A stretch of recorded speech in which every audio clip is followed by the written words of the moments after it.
Assalamualaikum warahmatullahi wabarakatuh. Anak-anakku semuanya, bagaimana kabarnya hari ini? Baik-baik saja. Dan mudah-mudahan kalian senantiasa diberi kesehatan. Anak-anakku kelas 7 yang saya cintai, kemarin kalian sudah melaksanakan kegiatan MOS dan blok pramuka selama kurang lebih 1 minggu. Dan untuk hari ini, sesuai jadwal yang telah kalian dapatkan, untuk hari Senin adalah materi ilmu pengetahuan alam. Ya, untuk pembelajaran hari ini kita masih melakukan pembelajaran secara daring ya, karena kita mengetahui bahwa saat ini pandemi COVID masih berlangsung sehingga kalian melaksanakan pembelajaran jarak jauh dari rumah. Baiklah anak-anak semuanya, untuk materi yang pertama nanti yang akan saya sampaikan adalah tentang bab 1 ya, yaitu objek IPA dan pengamatannya. Oke, anak-anak semuanya sudah kalian siapkan buku modulnya atau buku siswa ya, kurikulum 2013. Silakan kalian simak untuk materi objek IPA dan pengamatannya. Baik anak-anak, selanjutnya kita akan menuju ke tujuan pembelajaran.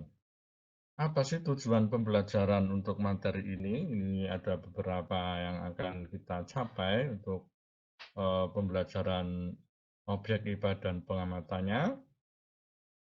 Yang pertama adalah bahwa peserta didik dapat menjelaskan 3 komponen keterampilan proses atau metode ilmiah pendidikan IPA yang terdiri dari pengamatan, inferensi, dan komunikasi berdasarkan kegiatan-kegiatan yang telah dilakukan. Selanjutnya, peserta didik dapat menjelaskan kegunaan mempelajari IPA. Kemudian, peserta didik dapat menyebutkan objek IPA yang dipelajari dalam IPA. Dan peserta didik dapat menjelaskan pengertian pengukuran, serta peserta didik dapat menyebutkan hal-hal yang dapat diukur. Dalam hal ini adalah besaran dan yang tidak dapat diukur, atau yang bukan besaran. Tujuan selanjutnya adalah peserta didik dapat membandingkan satuan baku dan tidak baku. Peserta didik dapat memahami kegunaan satuan baku dalam pengukuran. Tujuan yang terakhir adalah peserta didik dapat mengkonversi satuan dalam sistem internasional atau SI. Nah, itulah anak-anak tujuan yang akan kita capai untuk pembelajaran di materi bab 1 objek IPA dan pengamatannya. Nah, selanjutnya kompetensi dasar dari materi bab 1 adalah 3.1 untuk kompetensi dasar pengetahuan dan 4.1 untuk kompetensi dasar keterampilan.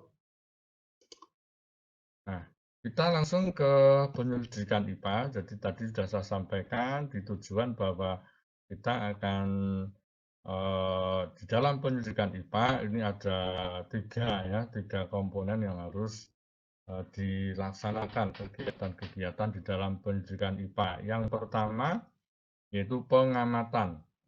Apa itu yang dimaksud pengamatan? Pengamatan adalah kegiatan-kegiatan yang dilakukan dengan menggunakan panca indera, termasuk melakukan pengukuran dengan alat ukur yang sesuai. Pengamatan dilakukan untuk mengumpulkan data dan informasi. Jadi misalkan dengan menggunakan mata kita atau dengan menggunakan telinga kita ya dan seterusnya itu adalah merupakan kegiatan pengamatan.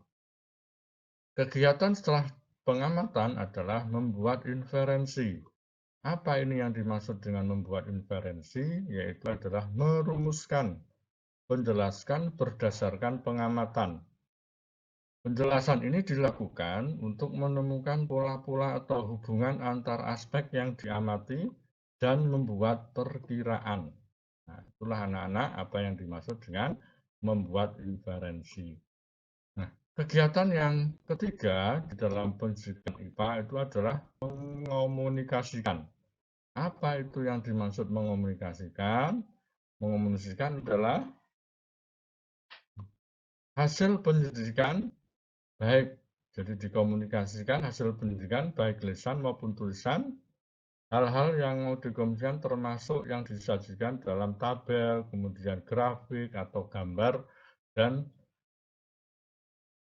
seterusnya. Nah, itu adalah mengkomunikasikan. Kemudian, apa sih kita belajar IPA itu? Apa sih manfaatnya kita belajar IPA? Nah, ternyata manfaat belajar IPA itu adalah yang pertama, berpikir kritis. Jadi kita itu diajak untuk berpikir secara kritis. Yang kedua adalah meningkatkan kualitas hidup. Nah, jadi kita itu dengan belajar IPA ternyata kualitas hidup kita itu meningkat ya. Ya, misalnya saja ketika kita eh, mengadakan apa?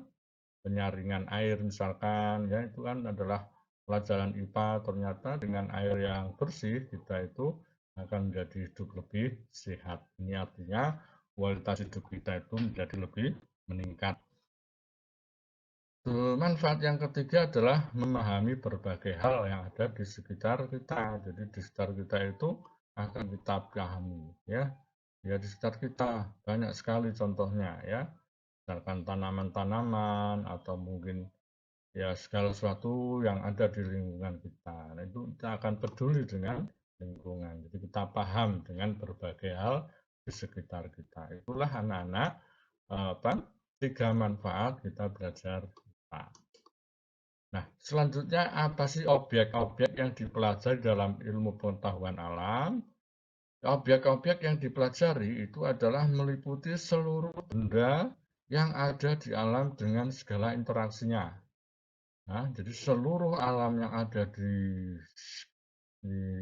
apa di dunia ini atau di alam ini dengan segala interaksinya itu adalah merupakan objek-objek yang dipelajari dalam IPA. Nah, kemudian bagian-bagian dari IPA, ilmu pengetahuan alam itu ternyata ada 4 ya. Yang pertama adalah ilmu kimia. Kimia ini termasuk ini ya, gambar-gambar yang hubungannya dengan molekul-molekul ya. Ini adalah merupakan bagian dari IPA yang disebut dengan ilmu kimia. Kemudian ilmu yang kedua adalah biologi. Biologi ini adalah ya segala sesuatu yang berhubungan dengan makhluk hidup. Ya, ilmu tentang makhluk hidup ini namanya biologi. Kemudian ilmu bumi dan antariksa. Ini adalah meliputi ya segala alam yang ada di bumi ini, kemudian jagat raya ya, kemudian contohnya misalkan kita belajar tata surya, kemudian berserta planet-planetnya, ini adalah termasuk dalam ilmu bumi dan antariksa. Kemudian yang ketiga adalah fisika ya, fisika itu adalah ilmu yang berkaitan tentang hal-hal yang berhubungan dengan fisis ya, fisika. Itu adalah anak-anak semuanya bagian-bagian dari ilmu pengetahuan alam. Nah, selanjutnya kita ke besaran dan pengukuran ya. Jadi kita dalam objek IPA dan pengamatan kita juga nanti akan belajar tentang besaran dan pengukuran. Nah, konsep-konsep yang dipelajari dalam besaran dan satuan ini adalah meliputi besaran itu ada dua, yaitu besaran pokok dan besaran turunan. Besaran pokok ini ada 7 macam ya. Yang pertama panjang, yang kedua massa, ketiga waktu, keempat suhu, kuat arus listrik dan intensitas cahaya serta jumlah zat. Ini adalah macam-macam besaran pokok, ada 7. Selanjutnya yang besaran turunan ini adalah banyak sekali contohnya, cuman di sini saya sebutkan 5 ya, tapi ini banyak sekali, tidak terbatas. Tapi kalau besaran pokok ini hanya ada 7, sedangkan yang besaran turunan banyak sekali. Nah, contohnya adalah besaran luas, volume, kecepatan, massa jenis, gaya, dan lain sebagainya. Sudah paham anak-anak ini ya tentang besaran. Nah, selanjutnya apa sih pengertian dari besaran itu? Nah, besaran adalah segala sesuatu yang dapat diukur ya. Tentunya diukur dengan alat ukur dan nilainya dapat dinyatakan dengan angka. Nah, itu adalah besaran. Sekali lagi, besaran itu adalah segala sesuatu yang dapat diukur dengan alat ukur dan nilainya dapat dinyatakan dengan angka. Contohnya, misalkan ada panjang meja 2 meter, maka panjang merupakan besaran. Ya, jadi panjangnya itu merupakan besaran dan meter merupakan satuan dari besaran panjang ya. Sedangkan kalau angka 2 ini menunjukkan nilainya ya, nilainya itu 2. Contoh lagi adalah volume air 10 liter ya. Maka volumenya itu merupakan besaran dan liter merupakan satuan dari besaran volume. Itu adalah tentang besaran. Sudah paham ya anak-anak semuanya ya? Selanjutnya, nah ini ya, kita juga akan belajar tentang pengukuran nantinya. Apa sih definisi dari pengukuran itu? Pengukuran adalah membandingkan segala sesuatu yang dapat diukur dengan menggunakan alat ukur sebagai satuan. Misalkan kalian mengukur panjang meja, maka itu adalah eh, dibandingkan ya panjang meja tentunya dengan alat ukur yang sesuai, misalkan alat ukurnya meteran atau garis dan lain sebagainya. Nah, tadi sudah saya sampaikan besaran itu adalah hasil pengukuran yang dinyatakan dengan angka. Kemudian satuan, apa itu satuan? Satuan adalah acuan yang digunakan dalam pengukuran. Ya. Contohnya ini, tadi sudah saya sampaikan contoh ya, ini saya contohkan lagi, panjang meja 1,5 meter. Maka panjang itu adalah merupakan besarannya, kemudian 1,5 itu adalah nilai besarannya, sedangkan meter itu adalah merupakan satuannya. Itu anak-anak ya, jadi tentang besaran dan satuan. Sudah paham kalian anak-anak semuanya? Oke, saya harapkan kalian bisa memahami apa yang saya sampaikan ini. Selanjutnya, nah, kita akan belajar tentang besaran pokok dan besaran turunan. Ya.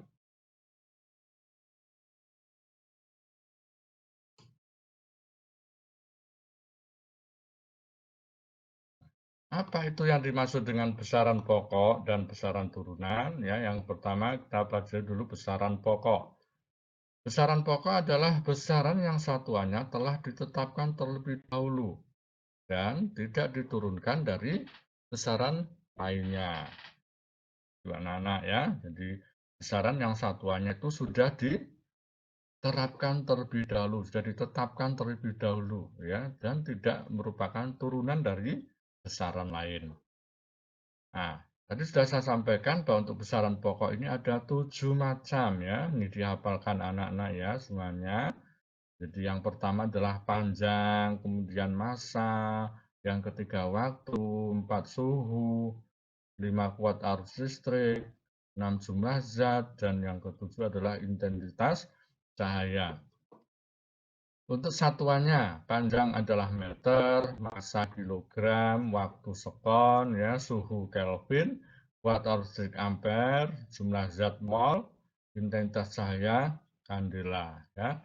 Untuk singkatannya, meter itu adalah M, kilogram Kg, sekon S, Kelvin K, ampere A, mol itu mol, kandela itu adalah singkatannya jadi, oke, anak-anak semuanya sudah paham ya itu tentang besaran pokok. Dihafalkan ada 7 macam besaran pokok. Kemudian alat ukur anak-anak. Nah, alat ukur dari besaran pokok itu, misalkan ini saya contohkan gambar, ini adalah mistar atau penggaris. Nah, ini adalah alat ukur untuk mengukur besaran panjang. Nah, kalau ini apa anak-anak? Ini adalah stopwatch ya. Stopwatch ini adalah untuk mengukur apa Nana? Untuk mengukur waktu ya. Kemudian ini di bawah ini adalah ada timbangan atau neraca. Ini adalah untuk mengukur besaran massa. Kemudian yang ini adalah termometer ya. Ini adalah untuk mengukur suhu. Nah, suhu itu diukur dengan menggunakan termometer. Sedangkan yang di sebelahnya ini adalah alat ukur kuat arus listrik yang dimaksud atau yang disebut dengan ampere meter. Sedangkan yang ini ada cahaya adalah untuk mengukur intensitas cahaya ya. Ya, anak-anak semuanya sudah paham ya, itu untuk alat-alat ukur dari besaran pokok. Nah ini ya, ini adalah beberapa alat ukur ya. Untuk besaran panjang tadi saya sampaikan ada mistar, ada penggaris, ada jangka sorong juga, dan juga ada mikrometer strobe. Untuk besaran massa, ini alatnya adalah neraca Ohaus, neraca sama lengan, neraca 4 lengan, neraca pegas, dan neraca digital. Sedangkan untuk besaran waktu, ini ada jam matahari, ada arloji, jam dinding, stopwatch. Ya, ini adalah alat ukur untuk mengukur besaran waktu. Sedangkan untuk suhu, tadi sudah saya sampaikan, alat ukurnya adalah termometer. Besaran kuat arus listrik ini adalah ampere meter. Ya, anak-anak itu adalah alat-alat ukur untuk besaran pokok. Nah, kemudian satuan. Apa sih yang dimaksud dengan satuan itu? Satuan adalah, tadi sudah saya sampaikan, pembanding dalam suatu besaran. Ya. Satuan itu kita bagi menjadi dua, yaitu ada satuan baku, ada satuan tidak baku. Yang satuan baku ini adalah contohnya meter, kilogram, sekon. Nah, ini adalah satuan-satuan yang baku. Satuan baku itu adalah satuan yang satu orang dengan orang lain itu hasilnya sama ya, dan alat ukurnya itu adalah alat ukur yang standar. Nah, itu. Kemudian yang satuan tidak baku ini adalah alat ukurnya tidak standar ya. Jadi hasil pengukurannya antara anak yang satu dengan anak yang lain itu tidak sama hasilnya. Contohnya adalah jengkal, depa, hasta, kaki, ada tombak, dan lain sebagainya. Jadi ini tidak sama antara satu dengan orang yang lain. Karena apa? Jengkal kita antara anak yang satu, ada anak yang jengkalnya panjang, ya, ada anak jengkalnya pendek.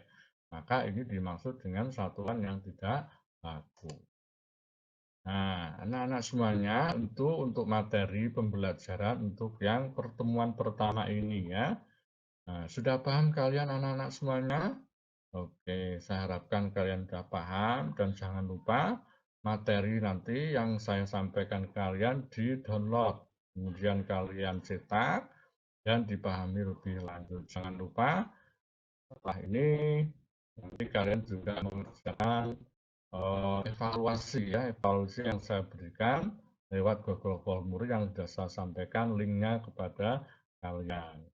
Baik anak-anak, nanti kalau ada yang belum jelas nanti bisa disampaikan ke saya melalui grup WA atau mungkin Japri atau mungkin mau telepon juga silahkan. Baik anak-anak semuanya, sampai ini dulu untuk materi objek IPA dan pengamatan untuk pertemuan yang pertama. Saya akhiri. Assalamualaikum warahmatullahi wabarakatuh.